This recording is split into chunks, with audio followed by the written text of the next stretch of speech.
Menghafal itu sabar.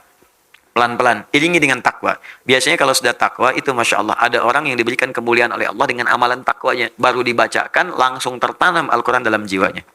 Di begitu guru bacakan, bisa langsung hafal. Seperti Al-Imam Al-Bukhari, dari kecil, dari kandungan oleh ibunya, didekatkan dengan Allah Subhanahu Wa Ta'ala. Lahir beliau 2 tahun, ayahnya wafat. 4 tahun, matanya buta. Tapi diganti oleh Allah buta mata dengan tajamnya ingatan dalam jiwanya. Wah, itu kalau dibacakan kalimat, hafal titik komanya. Al-Imam Al-Bukhari. Namanya Muhammad nama aslinya. Punya bapak namanya Ismail, kakeknya Ibrahim, kakek buyutnya Al-Mughirah, yang buyutnya Al-Bardizbah. Tinggal di Kecamatan Ju'fah, Kabupaten Bukhara, Provinsi Khorasan, negara Uzbekistan sekarang. Maka dikenal dengan Al-Bukhari. Diganti kemudian oleh Allah dengan ingatan yang tajam. Disekolahkan kemudian awal-awal itu. Di masjid-masjid ada halaqah penghafal Quran. Kalau dulu tuh disebut kutab-kutab, datang menghafal Quran. Beliau bergabung dengan orang-orang seusia dan di atasnya. Beliau yang paling muda, datang dibacakan kemudian. Satu surah dalam Al-Quran, surah Qaf. Qaf. Ya, dibacakan surah ke-50 itu. Sampai ke ayat 22, sampai seterusnya, sampai selesai. Setelah itu syekhnya bertanya, siapa yang hafal? Tiba-tiba kemudian anak itu langsung mengangkat tangannya. Lalu saya cuma tanya, siapa yang udah hafal? Angkat tangan. Baru dibacakan sekali, angkat tangan. Syekhnya ingin menguji. Ta'al ya bunai, datang sini. Raba-raba jalan ke depan dibacakan persis, makhrajnya, tajwidnya. Bagus, hafalan sempurna. Masya Allah, didoakan oleh syekhnya minal an, bahasa kita tadrusul hadis. Mulai dari sekarang anak-anak belajar hadis ya, karena syekhnya paham kalau Quran ini akan mudah bagi dia.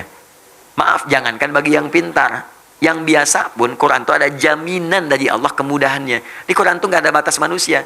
Mau disebut pintar, IPK 4, IPK 2, 2,5, IPK 3 nggak akan ngaruh. Bahkan ada orang yang nggak punya IPK pun bisa hafal Quran. Maka syekhnya mengatakan belajar hadis, karena hadis itu butuh kekuatan lebih dibandingkan dengan Al-Quran. Nggak ada jaminan hafal cepat. Beliau tahu ini punya keunggulan. Begitu pulang ke rumahnya bangga, dikatakan pada ibunya, ummi, amati, mama tadi terjadi peristiwa begini, saya disanjung, saya disuruh belajar hadis, saya pengen belajar hadis. Kata ibunya, nak, cukupkan dulu dengan Al-Quran, engkau punya keterbatasan. La uridul hadis, tidak, saya pengen belajar hadis.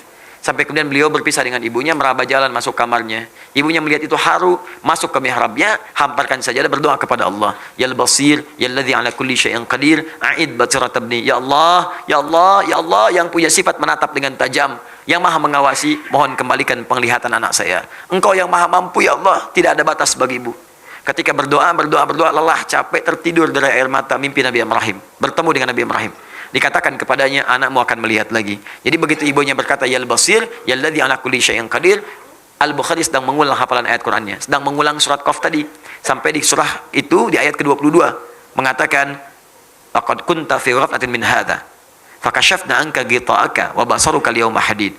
Dulu pandanganmu tertutup, ada penghalangnya. Maka mulai sekarang kami akan bukakan. Sejak saat ini, pandanganmu akan menatap kembali dengan tajam.